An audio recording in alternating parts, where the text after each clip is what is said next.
नमस्कार, मैं Vishal Negi, crime investigation agency, cyber cell incharge, district Kinnaur, Himachal प्रदेश।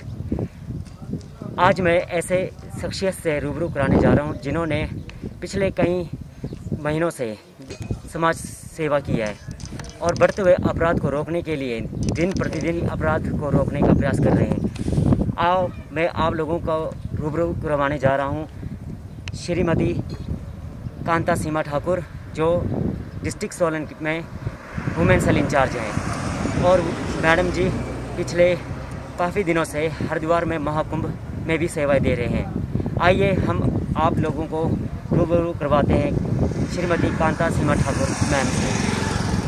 नमस्कार मैम। नमस्कार। मुझे सबसे पहले खुशी तो इस बात से हुई कि आपने पिछले कई समय से एक देश सेवा कर रहे हो, क्योंकि हम आए दिन आपके फेसबुक पेज पे, आपके फेसबुक पे भी और सोशल मीडिया के माध्यम से हमें जानकारी मिलती रहती है कि आप किस तरह से वर्क कर रहे हो और हमें बहुत ही खुशी हो रहा है कि मैं आपके साथ जुड़ा हूँ। तो मैं आपसे ये एक बात पूछना चाहता हूँ कि आप हरिद्वार गए, तो आपका हरिद्वार में कैसा एक्सपीरियंस था, वहाँ के बारे में कुछ जानकारी देना चाहेंगे आप?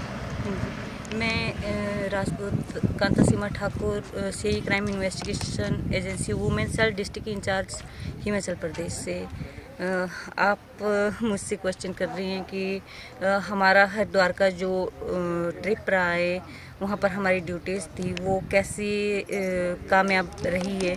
तो मैं आपको और लोगों को ये बताना चाहती हूँ कि हमारा हरिद्वार का जो ट्रिप था और वहाँ पर जो हमारी ड्यूटी लगाई हुई है वो कामयाब रही है। वहाँ के प्रशासन ने हमारी अच्छे से मदद की है, हमें सहयोग दिया है, हमें उनका काफ़ी सहयोग मिला है और हमने जो अपनी जिम्मेदारी ली थी वहाँ की हरिद्वार की, तो हमने उसे अच्छे से निभाया है। और हम यदि वहाँ के प्रशासन का हमारे साथ सहयोग ना होता तो शायद हम इसमें कामयाब ना हो पाते, लेकिन हमें पल पल वहाँ पर हरिद्वार प्रशासन का साथ मिला है, जिस वजह से हम इस ड्यूटी को देने में कामयाब हुए और अच्छे से अपनी भूमिका निभा के आए हमने और अच्छे से हम अपनी सीआई क्राइम इन्वेस्टिगेशन एजेंसी को एक नाम और जगह देने में कामयाब होकर आए हैं। लोगों के बीच में वहाँ पर हमने अपनी एक पहचान बनाई है और वहाँ जिससे भी हम रूबरू हुए हैं, जिससे भी हमारी मुलाकात, उन्होंने हमारी एजेंसी के बारे में पूछा है कि ये क्या काम करती है, किस तरह से लोगों को आगे जागरूक करती है। तो हमने अपनी सीआईए की टीम के बारे में वहाँ पर बताया है कि हमारी जो सीआईए क्राइम इन्वेस्टिगेशन एजेंसी की टीम है वो समाज में बढ़ते हुए अपराध को किस तरह से रोकती है और किस तरह से महिलाओं के साथ जो अपराध होते हैं हम उसमें अपना कार्य कर रहे हैं, उसमें अपना सहयोग दे रहे हैं और किस तरह से हम समाज में नशे की तरफ जो हमारा ये समाज, छोटे बच्चे बढ़ रहे हैं, उसको कैसे हम रोक रहे हैं और किस तरह से हम समाज में हर तरह से अपराध को रोकने की कोशिश कर रहे हैं, वो हमने लोगों को अपनी तरफ से मैसेज दिया है। हमने अपनी सीआईए क्राइम इन्वेस्टिगेशन एजेंसी की टीम के बारे में बताया है और आगे भी हम यही चाहेंगे कि लोगों तक इसी तरह से हम अपना ये मैसेज देते रहें और उन्हें जागरूक करते रहें। एक और सवाल मैं आपसे पूछना चाहता हूँ मैम कि आप लोगों को हरिद्वार में किन किन कठिनाइयों का सामना करना पड़ा? क्या वहाँ मतलब कि व्यवस्था अच्छी थी वहाँ, क्या मतलब प्रशासन का और पुलिस प्रशासन का, जहाँ पे आप लोगों को ठहरने की व्यवस्था, इसके बारे में आप कुछ बता सकते हो? हाँ जी, वहाँ पर हमें अच्छे से मदद मिली है प्रशासन की, हरिद्वार प्रशासन की। हमें किसी तरह की कोई भी कठिनाइयों का सामना नहीं करना पड़ा है। पल पल हमारे साथ में वहाँ का प्रशासन था, वहाँ पर जितने भी प्रशासन के पुलिसकर्मी थे वो ड्यूटी के समय में हमारी हेल्प करते थे। कहीं पानी की मदद, कहीं खाने से लेकर तक हमें पूछते थे कि आप हमारी यहाँ पर इतनी दूर से आए हो, आपको कोई तकलीफ़ या प्रॉब्लम तो नहीं आ रही है, कहीं पानी के लिए या खाने से रिलेटेड या कोई और। तो हमें हर पल वहाँ पर पूछा जाता था, जिस वजह से हम अच्छे से काम कर पाए हैं और हम अपनी ड्यूटी को वहाँ से दे के यहाँ पर अच्छे से अपने हिमाचल में वापस आए, शिमला। और मैं आपसे एक और सवाल पूछना चाहता हूँ कि बढ़ते हुए जो अपराध का आप मुख्य कारण बता सकते हैं कि किस वजह से मतलब कि अपराध बढ़ रहा है देश में आज के टाइम में? कोई भी महिलाएं, बेटियां, बहनें कोई भी सुरक्षित नहीं है। इसका मुख्य कारण क्या है और सरकार को किस विषय में सोचना चाहिए, जो आप इस विषय में ज़रूर बताएं, ताकि हमारे हिमाचल में, हमारे देश में, संपूर्ण भारत में कि बहन बेटियां सुरक्षित रहें। क्योंकि आए दिन जितने भी खबरें आती हैं सोशल मीडिया में, कोई ना कोई आप सोशल मीडिया में देख ही रहे होंगे कि किस तरह से कोई रेप्स हो, मर्डर हो, कई इस तरह से काम। इसका वो हमें थोड़ा बताएं और अपने दर्शकों को भी बताएं कि आप इसमें थोड़ा डिटेल्स में बताएं आप। देखिए, जो हमारे समाज में अपराध हो रहे हैं उसके बारे में मैं आपको यही कहना चाहूँगी कि इसमें कुछ कमियाँ हम लोगों में खुद भी है। इसमें प्रशासन तभी कुछ कर पाएगा जब हम खुद जागरूक होएंगे। हमारे समाज में बढ़ रहे जैसे रेप केस जैसे या महिलाओं के साथ कोई भी उत्पीड़न हो रहा है तो उसमें और सोशल मीडिया के ऊपर जो भी अभी तक आप लोग ये सब कुछ देख रहे हैं उसमें ज़्यादातर मैं आपको ये बताना चाहती हूँ कि सोशल मीडिया पे सबसे ज़्यादा जो गंदगी फैली हुई है वो महिलाओं की वजह से हैं। वहाँ पर जो वीडियोस वगैरह डाली जाती है, कोई भी वीडियो वगैरह शेयर हो रही है तो उसमें वो गंदी वीडियो, गंदी मूवीज़ महिलाओं की ही उसमें जो नग्न अवस्था में दिखाया जा रहा है, वो महिलाओं को दिखाया जा रहा है। उनकी जो भी कोई महिलाएं अपनी या लड़कियां अपनी फ़ोटो शेयर कर रही है फेसबुक पे प्रोफाइलों में या वैसे किसी तरह से पोज डाल के उस पर फेसबुक पे शेयर कर रही है तो उसमें ये है कि उन फ़ोटो को वहाँ से उठा के सोशल मीडिया पे गलत तरीके से पेश किया जा रहा है, जिसकी हम खुद कसूरवार में एक महिला होकर यही कहना चाहूँगी कि हमें कुछ गलतियों को हमें खुद सुधारना पड़ेगा, तभी ये समाज सुधरेगा।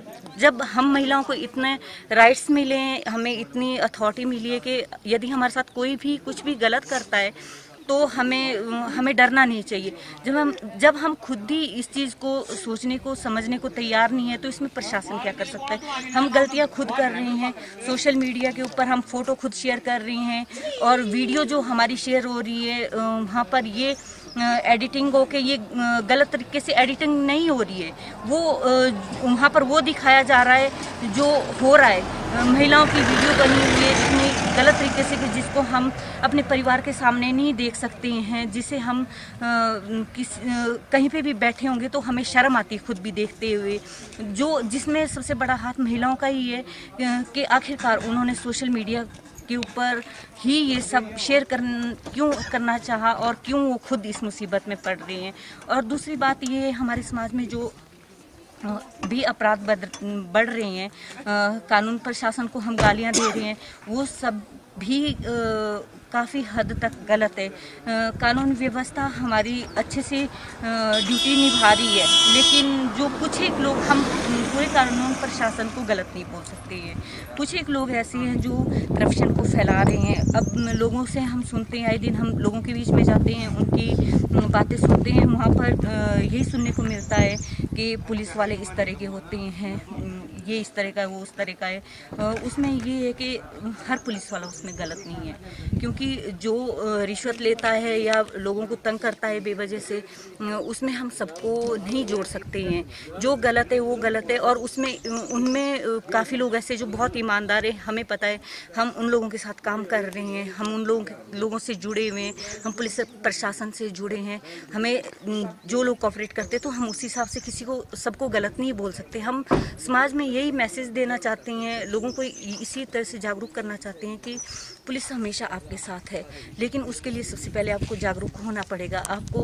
खुद आगे आकर गलत चीज़ों का विरोध करना होगा और जो सही बात है उसको प्रशासन के आगे रखना होगा, पुलिस के आगे रखना। यदि आपको पुलिस प्रशासन से कोई तकलीफ है, कोई प्रॉब्लम है, तो आप किसी एक ईमानदार ऑफिसर के पास जा सकते हैं कि हमें ये प्रॉब्लम है, वो आपकी बात को सुनेगी और आगे उसके ऊपर एक्शन लेगी और इस बात पे सोचेगी कि ये लोग जो भी कुछ बोल रहे हैं वो सही है या गलत है। वो उस चीज़ को देखने का उनका काम है। आप अपनी बात रखिए कि हमें ये प्रॉब्लम आ रही है। आप किसी के ऊपर बिना देखे बिना सोचे गलत इल्ज़ाम मत लगाइए कि 10 लोग कोई आपके सामने खड़े, 10 पुलिस वाले, अगर उनमें दो चार यदि गलत है तो आप सबको गलत नहीं बोल सकते। आपकी बात सभी सुनेंगे, आपका सभी साथ देंगे, तभी साथ देंगे आपका जब आप अपनी बात रखेंगे, जब आप अपनी प्रॉब्लम बताएंगे। यदि आपके साथ उसके बावजूद भी कोई गलत भी वो गलत बात बोलता है या आपकी कोई सुनता नहीं है, तो आप उसके लिए अपने अधिकार को लेके आगे बात रख सकते हैं और कंप्लेंट कर सकते हैं, FIR लॉन्च कर सकते हैं उसके ऊपर कि हमारी बात को नहीं सुना जा रहा है और हम परेशान हैं। यदि आप सभी समाज में होने वाले इस अपराध को रोकना चाहते हैं तो उसमें एक हम लोगों की या कानून प्रशासन की या किसी भी व्यवस्था जो कानून के हिसाब से आगे इस करप्शन को रोकने की कोशिश कर रही, उन्हीं का ही अधिकार नहीं है। इसमें जनता का, पब्लिक का और हम जैसे लोगों का सभी का सहयोग होना बहुत ज़रूरी है ताकि हम इस करप्शन को रोक पाए और अच्छे से अपने समाज को इस जो अपराध हो रहे हैं इस समाज में उससे मुक्त कर पाएँ। तभी हम इस समाज में अपराध से मुक्ति दिलवा सकते हैं यदि सभी मिलके इसमें आगे आएंगे तो। बहुत बहुत धन्यवाद आपका वो क्या हमें कीमती समय देने के लिए। तो मैडम ने जो बात कही उस बात को मतलब आप लोगों को, दर्शकों को, सभी को अमल करने की ज़रूरत है। अगर हम सोच बदलेंगे तो दुनिया बदल सकती है। इसलिए सोशल मीडिया पर अगर आप कुछ भी अगर डालते हो तो एक बार डालने से पहले एक बार सोचें कि ये सही है या गलत है, क्योंकि आज के दौर में जितना भी अपराध हो रहा है उसमें 90% जो है सोशल मीडिया के कारण ही अपराध बढ़ रहे हैं। आज छोटे छोटे बच्चे भी सोशल मीडिया के साथ टच है, क्योंकि सोशल मीडिया एक ऐसी प्लेटफार्म बन चुकी है जहाँ पे पढ़ाई लिखाई और नौकरी के माध्यम के लिए सोशल मीडिया लोग यूज़ करते हैं। बट गलत सोच रखने वालों की वजह से सोशल मीडिया एक बहुत ही गंदा एक अड्डा बन चुका है। मैं धन्यवाद करता हूँ मैम का तहे दिल से फिर से, और मैं अपने सहयोगी श्री करण पवार जी का भी धन्यवाद करता हूँ। जय हिंद।